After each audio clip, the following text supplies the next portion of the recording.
Boom. What's up, y'all? My name is Ian Edwards, not Aaron Brungardt. Welcome to the Soccer Comic Rant. Aaron is just whose account I've hijacked to do this podcast. Thanks for listening. If you're listening on iTunes, Omni Studio, Spotify, or wherever you're listening, rate the podcast. We'd appreciate that. Also, let's just get into what we're going to be talking about today.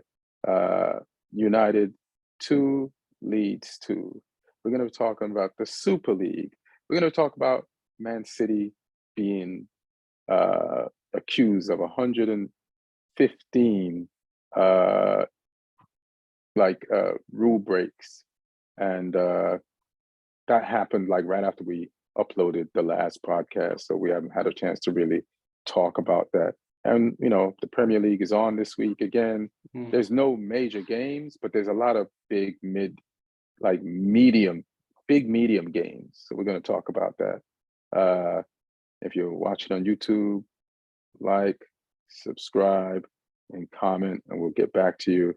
And our guest for today / co-host is Neil Chakravarty, stand-up comic, Chelsea fan, and he's playing West Ham this weekend.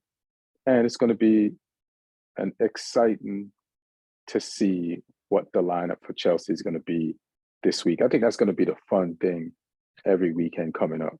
I mean, that 1 hour before the game when the lineup's released, but kickoff hasn't happened yet, that's the best time of any Chelsea fans week nowadays. Like, because we know when the real football starts, there's very little confidence in things going right. Hilarious. It's like did I pick the right lotto numbers? Did I pick the team that Potter picked? There's that game to be won before. Am I a better manager than Potter? Like, let's play that game. But I guess one of the things I want to get into first is the Leeds 2, Man United 2, because I want to use that to slide into what little I know about the Manchester United being up for sale, which is another football topic that's going, and then you can jump in with what you know. So Leeds 2, Manchester United 2. We didn't win. We dropped points. But again, you know, I'm always on all the Man United fan YouTube pages, and I love them. No, there's flaws in all of them. There's flaws in ours, but for the most part, I love them. But there was this overriding lack of respect on all the forums for Leeds, because some of them don't watch Leeds. They're like, Leeds can't be that good. They're at the bottom of the table. You know, they're hovering around the relegation zone. Yeah. But there's different types of teams that hover around the relegation zone. Some teams just suck. They ain't got no forwards. They ain't got no midfield. They ain't got no defense. And there's the teams that, depending on what part of the season you're at, they were actually decent, but the results haven't gone their way, and they've given up. And then there's the other team. One of the other types of other teams is, depending on the time of the season, they've played hard, but they haven't put the ball in the back of the net. And it's just a matter of time when they are going to start putting the ball in the back of the net, and they haven't given up. And that's Leeds. Like, the firing of Jesse Marsch didn't make sense to me because the team was still playing for him. And that's the sign of a good coach. Like, to get a team to play hard for you when you're winning, I'm not going to say it's easy, but it's probably easier, or maybe not, because people could get real comfortable. But I feel like there's a parallel level of degree of difficulty for both. But when you're losing and not getting the results you want all the time, and to keep your players still interested in what you're saying, is a skill level that Jesse Marsch has exhibited. And I don't think you should be in a rush to get rid of that type of ability on your sidelines. So the fact that Leeds are hovering around the bottom of the table, Manchester United fans, it doesn't mean they suck. Like I watch Leeds, and I watch Leeds because they have 2 American players, now 3 since the transfer window, and they had an American coach. And I have a vested interest in soccer in the United States. And if a United States soccer coach succeeds in the Premier League, then soccer in America wins. And I want soccer to win everywhere. So that's why I always watch Leeds. And that's why I knew this match would be dangerous. Like, the Leeds is not a game. They give the full effort. So for people who were shocked that Leeds came out pressing us and got the ball from us and scored early, I wasn't shocked, because this is not Bielsa's Leeds. This is like Jesse Marsh's Leeds. And the problem with Leeds is throughout the season is they start games strong most of the time because they know where their strength is, but they kind of wither out, towards the end of a 90-minute game, because it's a lot of energy that they expend. And that's when their defensive frailties open up and are exposed. And what Leeds should probably do as a team is play the first 70 on the front foot. And whether they're ahead or they have a point, they should just try to hold on to that point or hold on to that lead from the 70th minute to the 90th minute. And they would be higher up in the league. Like, I feel like they should apply 2 styles of play, in a game. The only way they should go full 90 is if they're down and they need to get a goal. But if they played front foot football for the first 70, which is where most of their energy goes in most of the games, and then played 20 minutes of, all right, we're going to hold on to this lead or keep this draw, and then we'll keep the draw for the next 20 minutes and counter. And we can hit them with a good counter, we can actually get the lead. Or if we're tied and we play disciplined defense and we counter, we could get the lead also, or at least defend and keep the point. But I think that's what should, based on seeing how Leeds play, I think that's what they should do. But nevertheless, they're a very dangerous team. And once sooner or later, some goals are going to go in, and that's what happened against us. Like, even the own goal is an indicative of Leeds' season. Like they were due that luck. They would do a ball to come off her defender that they were attacking to go in the net, because there's so many times their shots don't go in the net, but they create them, they're aggressive, and they play front foot football. So us going down 2 to them in the beginning of the game, and especially in the beginning of the second half, I was like, yes, it hurt. It was a blow, but I was like, man, I've seen Leeds play, and they're fast motherfuckers, man. They are like fast. They are like termites with speed, on speed. They'll get at you. So we went down, but, and you feel like the points are gone and we're at Old Trafford. But, United, we are under Ten Hag now. We don't give up. And even though we didn't have Eriksen or Casemiro, like, the thought of fighting to the last minute has been like imprinted daily in the DNA of all the players. So you don't necessarily need 2 main characters who have helped us a lot, like Eriksen and Casemiro, to be like, hey, yo, wake up, let's get back in this. Like, there's people who willingly, besides them, want to do that. And then, so our team, the whole game, tried to get back in it. And then we made the substitutions. And, we moved Rashford to the middle, put Pellistri in, who we feel has some potential, and took out Garnacho, took out Weghorst, and then the greatest substitute of the moment for us, like the most popular one, Sancho, where everybody wants to see this guy comes back, and the way Ten Hag handled his depression and physical state, and in a very encouraging, nurturing manner, like made our fans look at it that way too. And Sancho came in, and we got the 2 goals and got back in the game. And it's sad that we lost 2 points, but the last 2 positive moments of the game were ours, like in the Rashford goal, which made it 2-1, and then the Sancho goal that made it 2-2. And specifically the fact that the goal came from Sancho, like, gave us all a lift. So even though we didn't win, it made the drop points hurt less, because of, like, we had the 2 last best moments of the game. So and the drop points don't really mean a whole lot at this stage, because it's not like, we are kind of in the middle of the season. It's not like a huge momentum shifter. It's not something that you can't recover from. The players the teams who are actually chasing you guys down, I mean, they've had up and down games too. So so from a top 4 chase point of view, you haven't really lost any ground.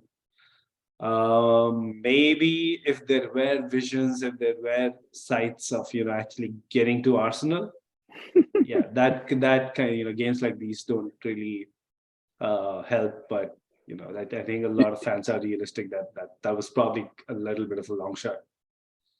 But that's the funny part. Like, the people who are really hurt, they secretly have put us in the title race. And now they're not saying it out loud.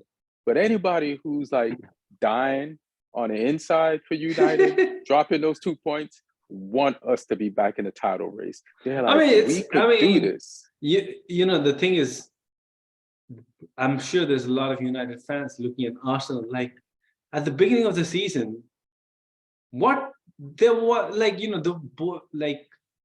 wasn't that Arsenal was a better team than United, right? So they've gotten a whole bunch of things right, and of course, a few things have fallen for them. But United is playing well too as a team this season. So why not? I think that would be. It's not like when City and Liverpool have been ahead, you kind of like give up. All right, fine. There's nothing you can do. But I think, and that's natural, right? Like Arsenal under Arteta, they finished 8th, 5th. The last 3 seasons. So there's always a sense of, maybe we can get at them, even though they've been playing brilliantly.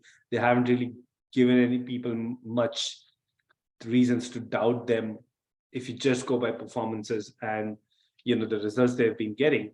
But end of the day, it's still Arsenal, it's still Mikel Arteta. I think unless they've mathematically won the league, people are still going to question them, and people are still going to be like, is it really real? So they just got to live with that. Every team were doubted before they actually won. Like even Liverpool and the club, which was a much better caliber of team, they had a lead that season, and then they didn't. And then until the season they actually did it, they were still being doubted as a team that is probably not going to go over the line. So you didn't expect them to kind of do it. You expected them to kind of do it more than Arsenal this year, because the season before they lost by the title by a point. But they've been in the Champions Leagues those 2 years too. And I think they won the Champions League instead of the league. So you're like, next year, this shit could be theirs. Yeah. No, that's what I'm saying. Like, they were definitely a far better team, and definitely they tick way more boxes. But even they had doubters. So I'm absolutely not surprised that there are fans, even Arsenal fans, looking at Arsenal like, is this really going to happen? Is this really a year? So Arsenal fans are. I don't think anybody should be offended. Say it again? I don't think anybody, if you're an Arsenal fan, you shouldn't be offended if people are doubting you, because, deep down, you're doubting it yourself. So exactly. Just wait for it. You're playing the best football in the league. There's no doubt about that. So even I on the low was like, if we win this game against Leeds, man, we'll be right there, and I won't. And then that happens, and then this happens, and then we have a game in hand. Yeah. And I won't say anything about the title race. I'm just like see if this thing happens just by happenstance, But and even now there's still that like Saka gets injured. Yeah. But I really think we're having a good season, and there's things that we give Ten Hag credits for, but there's things we haven't given him credit for. And one of the moments that made me really give him credit was, I guess, a game ago when Sancho, Rashford, and Martial walked on the field together as subs. I was like, oh, we haven't been with, except for Rashford, we haven't been with these guys for most of the season. And somehow we've been racking up points in a way where we expect to win those points when these guys aren't there anyway. And so he's created this team. Yeah, we have, this team has been winning without some of our key players a lot of games. And nobody's brought it up, not even the fans, because of what we've been grown to expect and what Ten Hag has like put out there. Like Pat Riley, when he was a successful coach for the Lakers and then he became a Knicks coach, I just remember when the Knicks would have injuries, there would be no excuses after a loss or to expect the team to win without key players. And then any coach that was successful in the NBA, that was always their vibe. Like, we have no excuses. They're still players and people should still win. So, yeah. So, Ten Hag, has got us on that. So now we've learned to live without certain players. Now, how much do you know about the potential buyers of United so far? Not a lot, because like every report I see is almost like people are being so cagey in actually, putting things out. Like everything is like, oh, potential this, potential that. Like there's not a clear picture of the field emerging yet, I feel. Right. But yeah, like, what have you heard? It's the same. And it's kind of weird because you're like, if Chelsea went for that much, there's got to be way more people trying to buy us. Yeah. And ours was a distress sale. So, So what? Ours was a distress sale. Yeah. Like they should have been able to get you way cheap because that was a buyer's market for Chelsea. Like we had to sell. So. You had to sell, and you had a certain time. Yeah. And you got way more than expected. So then for United, where they don't have to sell, you're expecting all these bidders to come out of nowhere, and then the money to be so much higher. And I was like, damn, I didn't know there was that. And there hasn't been as many people as I thought. And I was like, damn, I didn't know there was only that many few poor rich people in this world. Like, where y'all at, rich people? There's like you took all this money from us and y'all can't use it to come out and bid for United? Like, I'm slumming it. What did you do with the money that caused me to be slumming it? I think one of the things that has changed is, although I agree that in fact that circumstances around the Chelsea sale also were pretty, it helped negative factors, right? So it helped the sale, but also as you're saying, like it made it a buyer's market more than the seller's market, you'd think. But I think a few things that have changed is I think the global financial conditions have worsened in the last 6 to 12 months. So that's probably one reason why people just generally have a little less cash to go around. People are being a little more cautious with investments. And I don't know, because this is something that was brought up by one of the prospective bidders, that the whole London versus Manchester/Liverpool thing, like a lot of these overseas global high value individuals, they have a pad in London. They have, for them it is It's more, almost like a status symbol to have to own something in London. It's probably not as much for Manchester or Liverpool. So I thought that was interesting, like when somebody was talking about it. So, but here's the thing: at the end of the day, if the sale has to go through, you don't need like the 400 initial bidders that apparently Chelsea had. You don't need like 20 or 30 on the short list. You only need about 4 or 5 to drive the price up a little bit of, you know, absolutely serious consortiums. And I think that's definitely going to happen in this case. Yeah, at 400 would make me feel really good. But but right now it's like some people from Qatar, because they like the way the World Cup went, and they want to keep that going. Who are the people that own PSG? Is it Qatar? Yeah. So there's like other people in Qatar, other rich people who want to get together to buy it, so that there's not this conflict of interest between PSG being owned by the state of Qatar and these other rich people. But I'm assuming these other rich people are related to. Yeah, there's definitely going to be, that's because there's a royal family, right? Yeah. So who else would these people be? So they're trying to say, no, it's not the same people. So that's weird. So that was one of the things when Chelsea was being sold. The Saudi, who had just recently, if you remember, like a few months before that, bought Newcastle.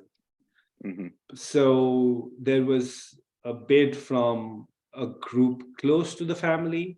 They essentially owned the Saudi media broadcasting group, which was, you know, had a lot of investment from the same portfolio fund that was invested in Newcastle.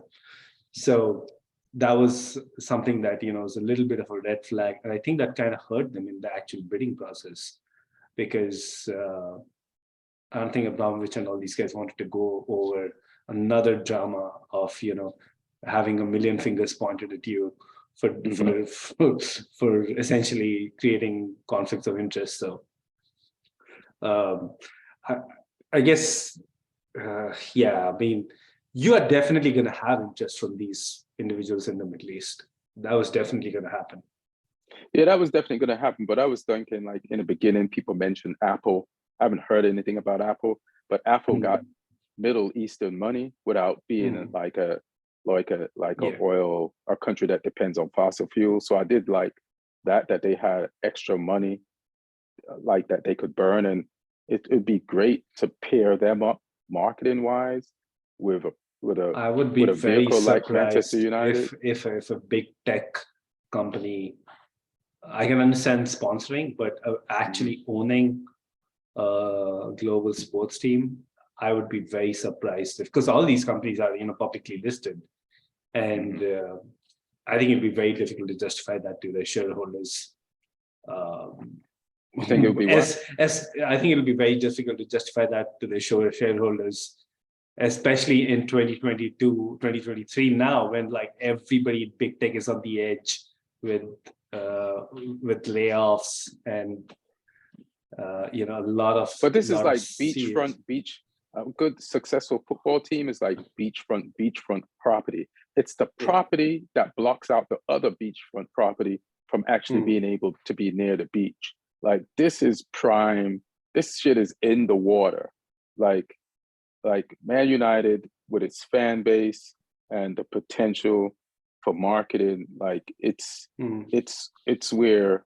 Yeah, even for content generation, I guess it makes sense. But I just feel it's so rare that, I mean, have you really seen this? I know this ex Microsoft CEO, Steve Ballmer, he owns the Clippers, and I just was at the Clipper game. Yeah. Right. So, but again, like he's doing it in his personal capacity as somebody with a lot of money.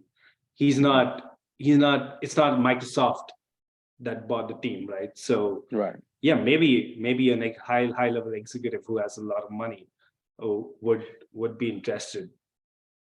So we got this guy, right? He bid on Chelsea. Jim Ratcliffe. So he bid, but I heard his personal wealth is 16 billion or something like that. And then I don't want this poor rich person buying our team. 16 billion is a lot. He's way more than what our guy has. Which guy? Levels more, like our Todd Bowley. Yeah, but Todd Bowley didn't buy the team. The consortium has no. Jim billion. Ratcliffe definitely is gonna raise a consortium too. He's not gonna buy it on his own. Right. He's also the guy who's the principal sponsor of the Mercedes F1 team.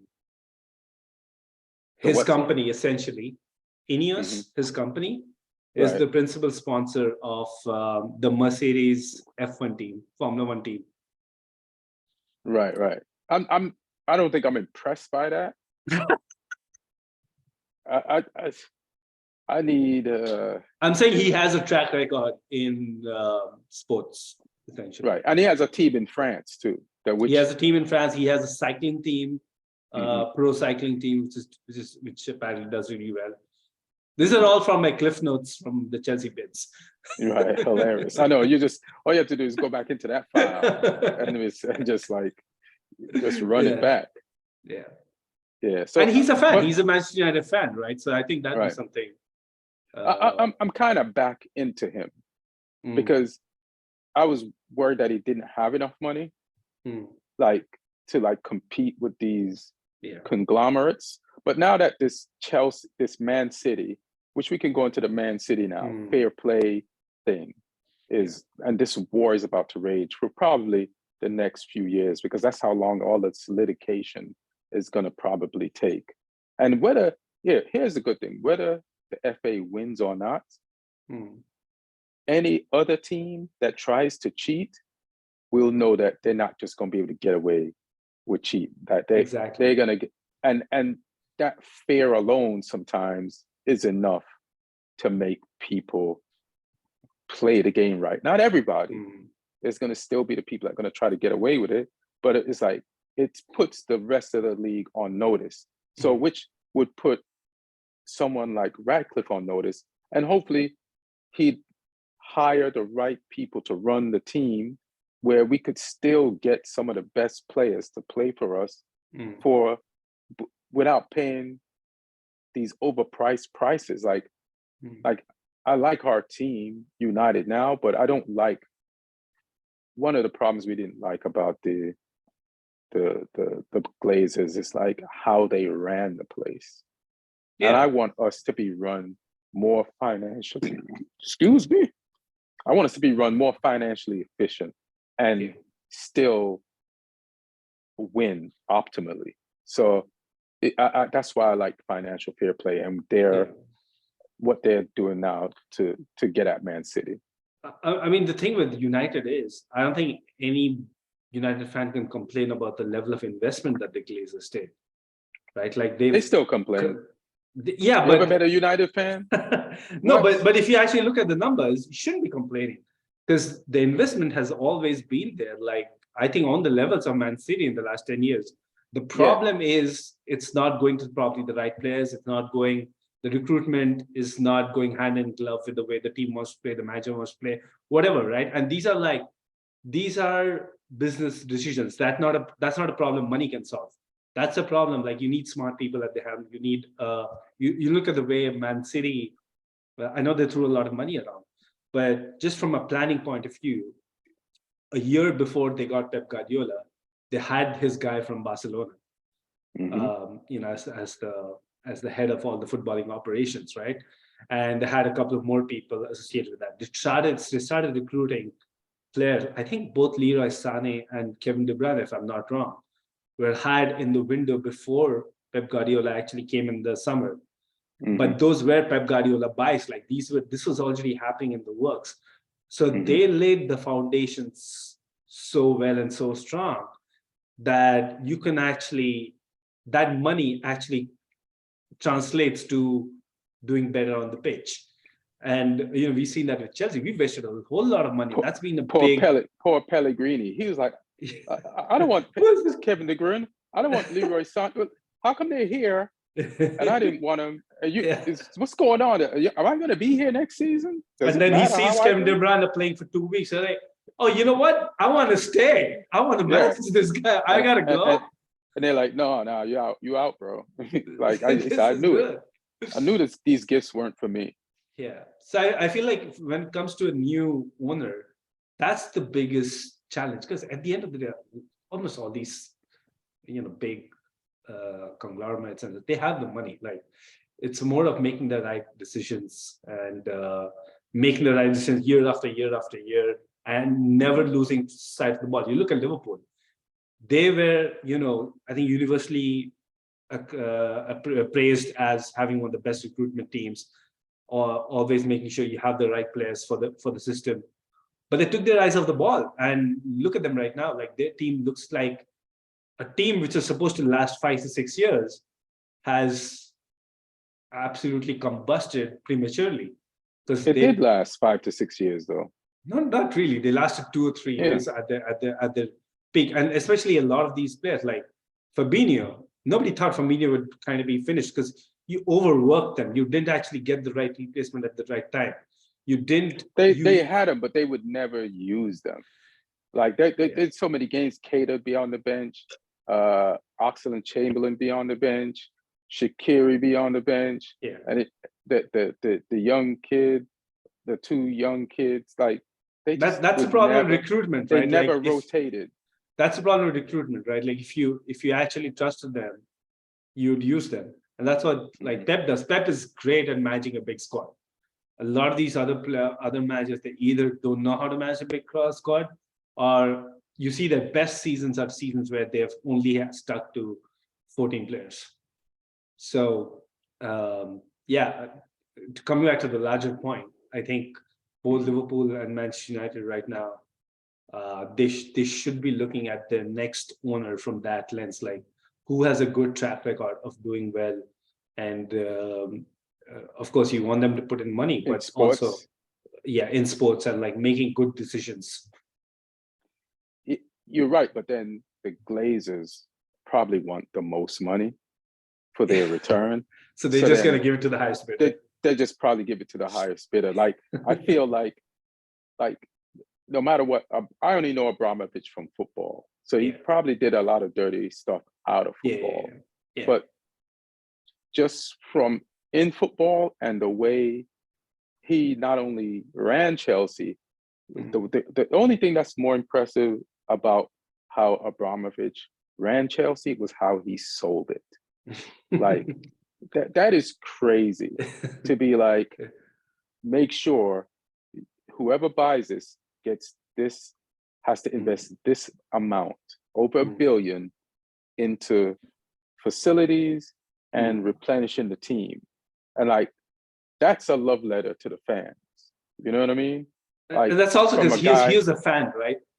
So imagine Abramovich right now, he's probably sitting somewhere and he's as worried about watching Chelsea over the weekend as I am. So he wants to make sure that his viewing experiences of Chelsea, even this year, next year, or whatever, is a good experience. So I've never seen a former owner write a will to their team after they die that guarantees the team will thrive after they die. And what a will. Like, that's a man that loves his team. And so I can understand, like, you and any Chelsea fan, like, still loving that guy just in football, you know? I don't love a lot of things that he did. I actually got pretty, I think that changed, even from a very selfish Chelsea fan point of view. I think it was a good change, because I think he kind of fell asleep at the wheel. Like, a lot of the good things that he used to do in the first part of his tenure, he wasn't really doing. So that's where I keep coming back to the whole decision-making thing. Like, you can actually break or make a football team, or any sports team, I would imagine, by just bad decision-making. Like, we see that with Everton on the other spectrum of they put in a lot of money, but they have absolutely no clue what they're doing. Right. And when you say United fans shouldn't complain about the investment that the Glazers put in, because they definitely invested, they look at it from the lack of efficiency. Right, exactly. So that should definitely they look at it like the Everton fans. They're just as angry as Everton fans. Like, Everton fans would be angry, angry.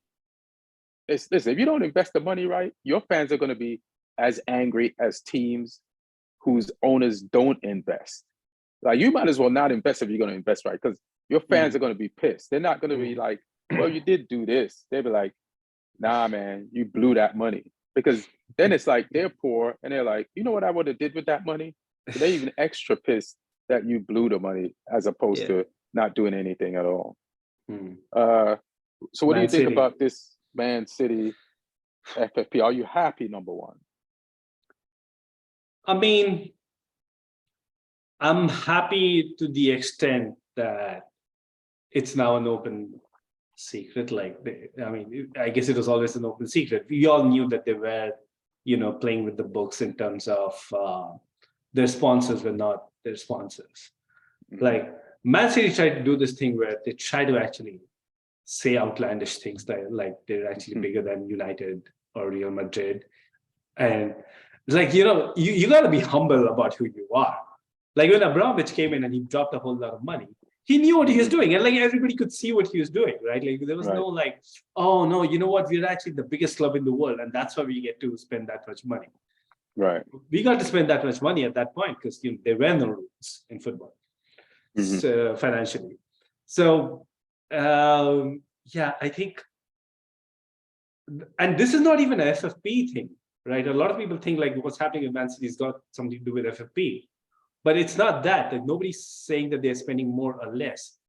This actually comes down to an even basic fundamental issue that Man City has, and which is why I think they're in a lot of trouble. What's come out is essentially that their business model is fraud. At the basic core of how they're operating the football club, they know they can't get 100 million for sponsorship. So the owner actually funds Etihad 80 million, and that's how the 20 million adds up to the 80 million, and you get back into the business. So they're money laundering in a very obvious way. So and of course to keep up with FFP and all of that. But the thing is, if the way Man City is structured right now, they haven't really built up their fan base or anything from way back then. So it's not like they can tomorrow say, okay, you know what? We are not going to don't take any action on us. We are just not going to do any of this going forward. They can't even say that, because the moment they say that, their current business crumbles. Because they don't have any revenue otherwise, if you're not doping it. It's a Ponzi scheme. It's a Ponzi scheme, and with their own money, with the owner's own money. Exactly, and so they've had so many. So that's the most egregious of those, right? Like what's happening with Etihad, like the whole Mancini thing.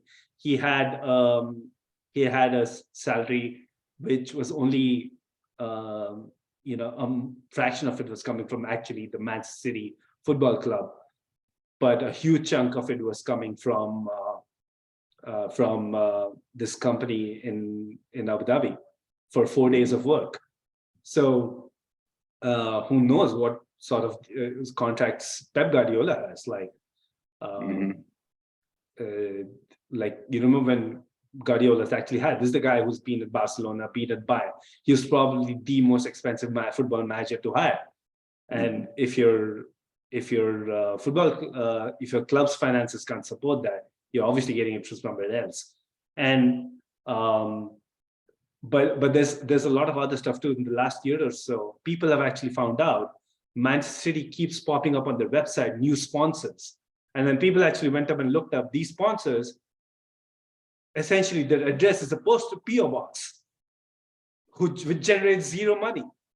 So it's, this is like, like every single thing you can call about financial fraud, they're taking every box off. So all right, Enron City. All right, Crypto City. Bernie Madoff, like that's what yeah.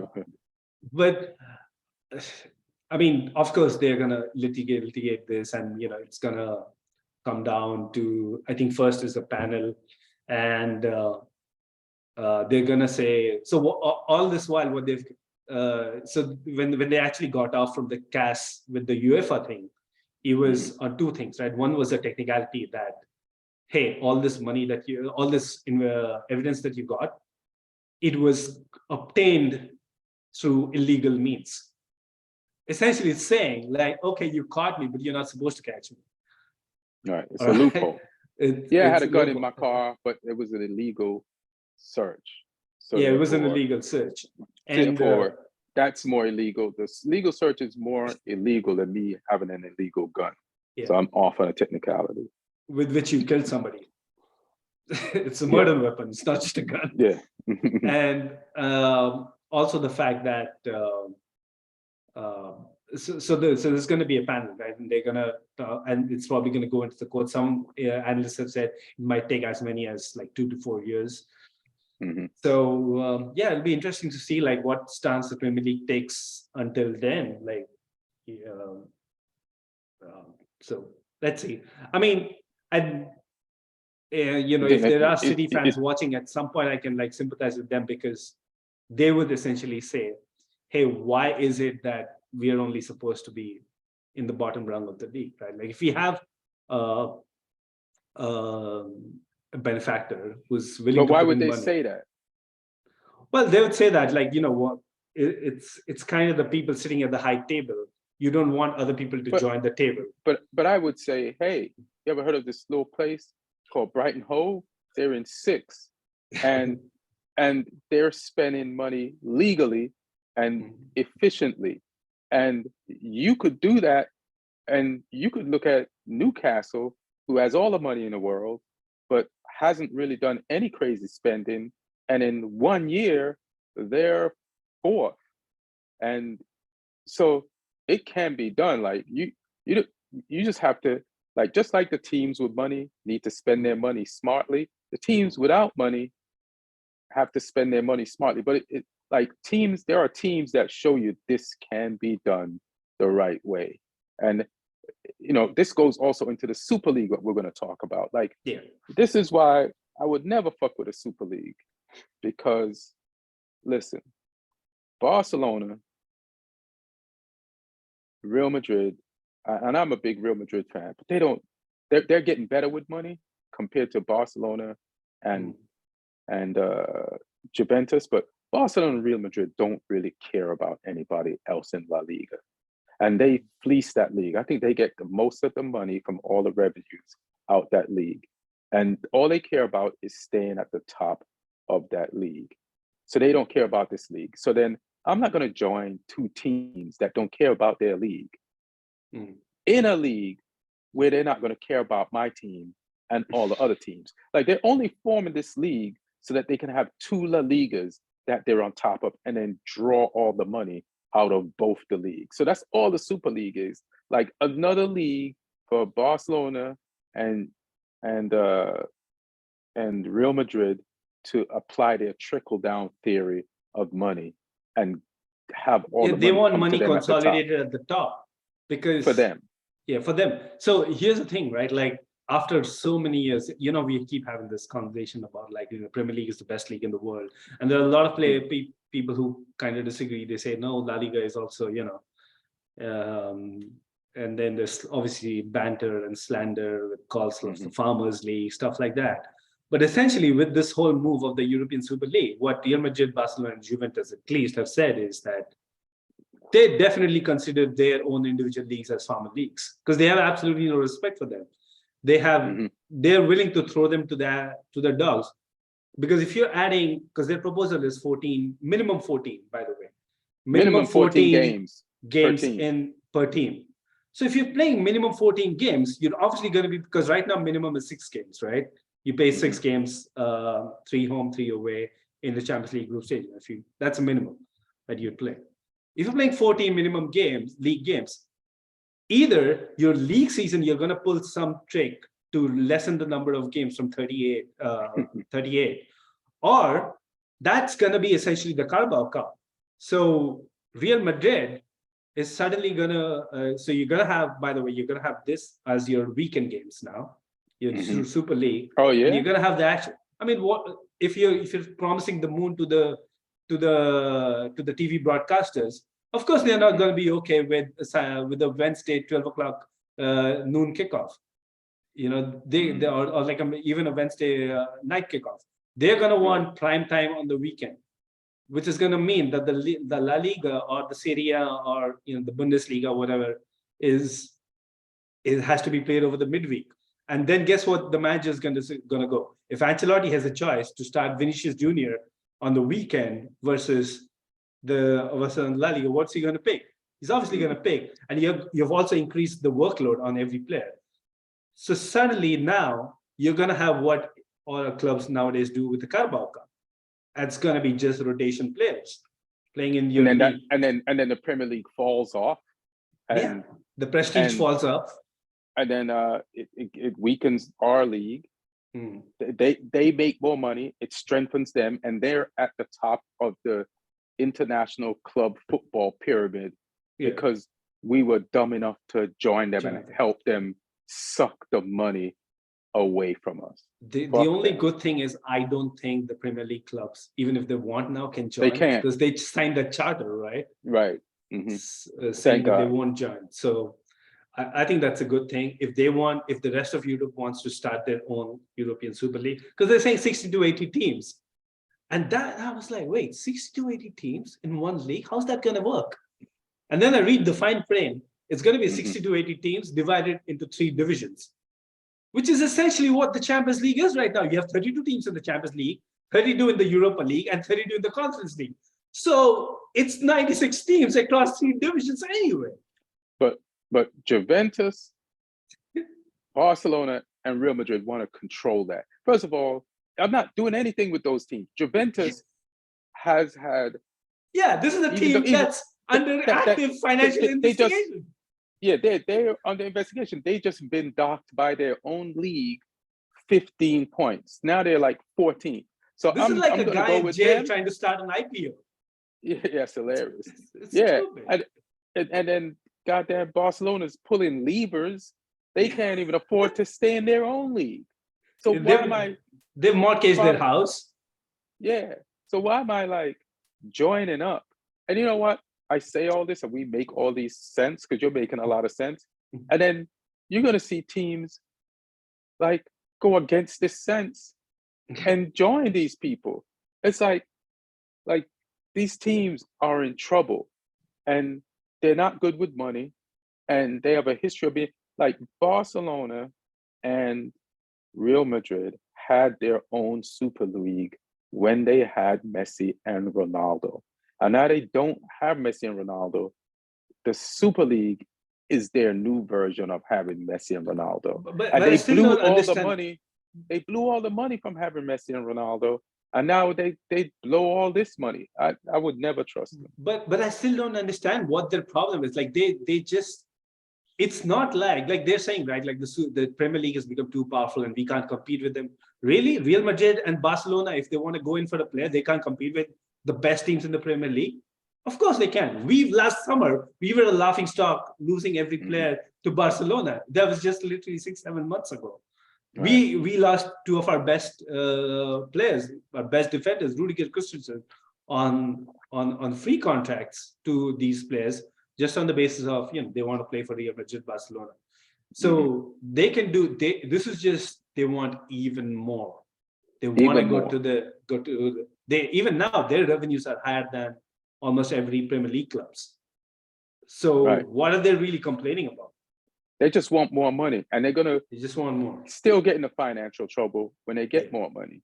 They're not good with money. Like, and they're trying to do this really sneaky thing, saying that, hey, you know what? UEFA is a bad guy, right? You guys all agree that UEFA is a bad guy, right? So if we're going against UEFA, you should be in our box, right? Right. Which makes no sense, because one of the few things that UEFA does good is the way they conduct and organize and distribute the revenue from the Champions League. UEFA from Champions League has been able to build up a really nice marketable product over the last 20 years. Prestige-wise, it's on the top. Everybody knows that. It never misses. Like you look at the last couple of seasons, UEFA knockout rounds are always the best games of the club season. There's so much drama. There's so many storylines. And the fact that we get to play some of these teams only once in a while actually kind of enhances the product. You don't want to be playing. Do you really want 14 El Clasicos in the same season? El Clasico is going to be like, a practice game between the team itself. Then it becomes like, that's why they only have Christmas once a year. You look forward to it. You know what I mean? And exactly. you get fully into it for the time that it is. And that's what makes it special. There's different types of special events all year that have their own vibe, and you get into those. But none of those events, I would love for Christmas to be every day, but I'd get tired of it. Like if Bottles just walked in here naked every day, I'm gonna get tired of these naked models is walking around here every day. Like I like my naked models once a month. Like I'd be like, oh snap, this is dope. It's been a month. You know what I mean? So yeah, you lose the value if you see the same thing over and over again. That's why when you enter a strip club, it's like 10 minutes, and then it's nothing special anymore. Yeah, you don't go to a strip club every day. You know, it's before you get married, or a birthday, or Valentine's Day, depending on after a divorce. Once you come back from war, when you come back from war, if you're in the military, or you're about to go to war. You know what I mean? So these are special occasions. Yeah. And also, I think I think it's really important to point out, because a lot of people feel like the pitch here is that UEFA gets a lot of money, but keeps it to themselves. That is absolutely not true. That is factually not correct.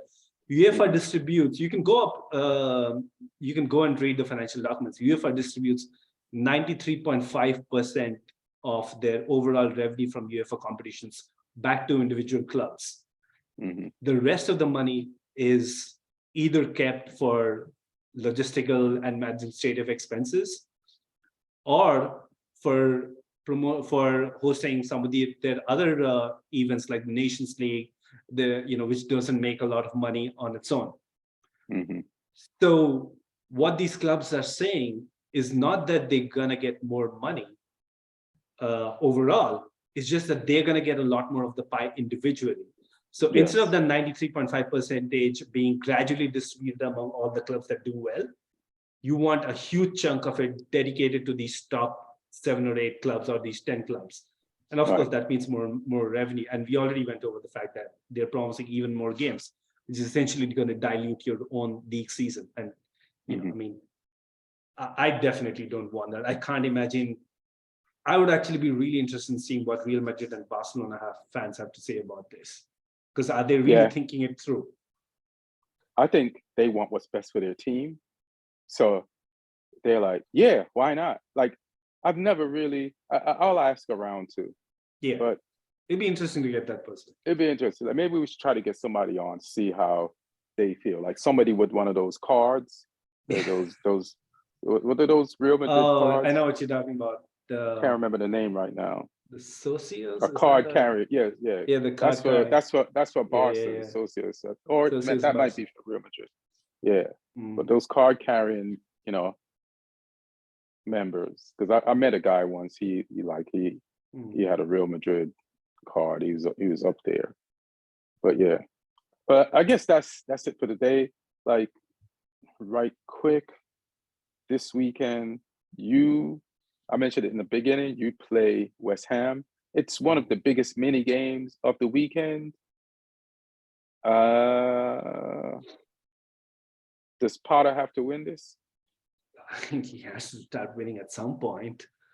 I understand that he's been given a lot of rope from the owners, but he shouldn't use all of it to hang himself. Like, start doing something with it. That's hilarious. So, yeah, it'll be interesting to see. It's West Ham though. It's not. It's West Ham, but João Felix. It's a derby. João Felix suspension is over. Okay. Enzo Fernandez has had another week to recover from, just train with the team. Mudryk potentially he had a cold last game, which is weird. But he's probably fine now. So yeah, it'll be interesting to see what sort of team we play, we put out, and how we play. This is a big lab rat experiment that's happening at Chelsea. So, and fans, we're just like eager to see it happen in real time. Yeah, let's see how Enzo fares against the player you probably will never buy now, ex-Chelsea guy, Declan Rice. Like, they're playing the same position, but now that you got Enzo, which is actually, you got him cheaper than Declan actually costs. So, and he's younger, or around a few years younger. So 22, 24, yeah. Yeah, considering how much Declan was costing and Enzo's first performance and what he's done in the World Cup and for his Portuguese team, but really that was a very impressive performance that he put in his first game. Who did y'all play against? Fulham. So let's see if he can keep this up. That's an interesting battle to check out. United, we got Leeds again. Now we know what Leeds is about.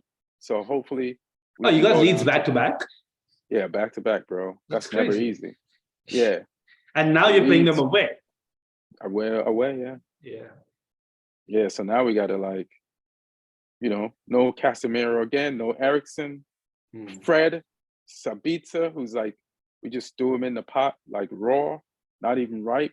He just, he's got to, like, learn how to deal with that. But let's see, we should be able to do something against them, but I hope, and get all 3 points. So I can still be rooting for us to win the title on the low. I just want to plug one thing. Follow me on Instagram at Ian Edwards Comic, and hit the link in the bio. My link tree is there. It'll tell you when all my shows are. This weekend, I'm going to be Saturday night, February 11th, at the Hereafter in Seattle, 7 p.m. show and 9 p.m. shows. So come check me out there. You got anything you want to plug before we bounce? No, follow me at Sawyer's Lawyer, and we are talking about it just before coming on. If if people who are watching have any ideas for anything they want us to focus on, any segments or anything, always good to get some feedback. All right, cool. Yeah, and I see all the comments on the YouTube, and thank people for like hitting us up and putting their sense in, and and also, yeah, we got it when Lee couldn't make it today, but I guess on Sunday we'll do the fantasy league to see where everybody's at in the fantasy league. So keep playing, y'all. All right. Thank y'all for listening. Be good. Stay safe. See you, or you can hear us on the next joint one. You hear that dog? Yeah. Do you get a dog?